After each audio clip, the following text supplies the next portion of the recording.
Salut, je suis Jenny. Parfois, les gens ne sont pas ce qu'ils paraissent être, comme un loup habillé en mouton, tu vois. Mon histoire parle d'une personne exactement comme ça. Il y a 1 an, ma famille et moi avons déménagé dans une nouvelle ville, donc j'ai dû changer d'école et, le plus dur, me faire de nouveaux amis. Je m'entendais bien avec mes camarades d'école, mais pas au point d'être vraiment amie avec eux. Tout a changé un jour, dans un cours, quand je me suis assise à côté de Rachel.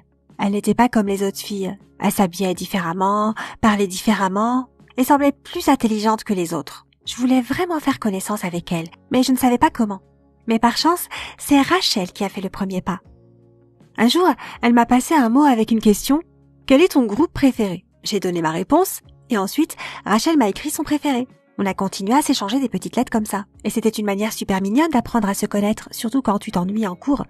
Pour faire vite, j'ai découvert qu'on avait beaucoup de choses en commun et on a tout de suite accroché. En seulement quelques semaines, on est devenus meilleurs amis. Tout le monde savait qu'on était toujours ensemble. À l'école, en dehors de l'école, et si quelqu'un en invitait une de nous deux à une fête, il savait qu'on viendrait à 2. C'était magique. Honnêtement, j'admirais Rachel. Elle savait tout. De la mode au cinéma et à l'art. Je voulais être un peu comme elle. Qu'est-ce qui pouvait mal se passer? Mais très vite, les premiers signaux d'alerte ont commencé à apparaître. J'économisais de l'argent depuis des mois pour m'acheter ces toutes nouvelles baskets et j'étais super heureuse de pouvoir enfin me les offrir. Je suis allée à l'école avec, toute fière, et j'avais hâte de les montrer à Rachel. Je m'attendais à ce que Rachel soit heureuse pour moi, mais elle a juste dit « Oh, je n'aurais enfin plus honte d'être vue avec toi en public. » Ok. C'était bizarre et pas ce que j'attendais, mais ok, c'était une blague. Mais cela s'est reproduit encore et encore, et elle faisait des remarques déplacées sur mes vêtements, mes goûts en musique, et même sur moi en général.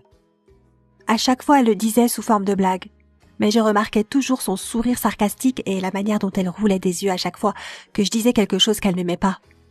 Et si je m'énervais ou essayais de lui faire face, elle disait toujours « C'était une blague, pas besoin de réagir excessivement. » Et qu'est-ce que tu veux répondre à ça?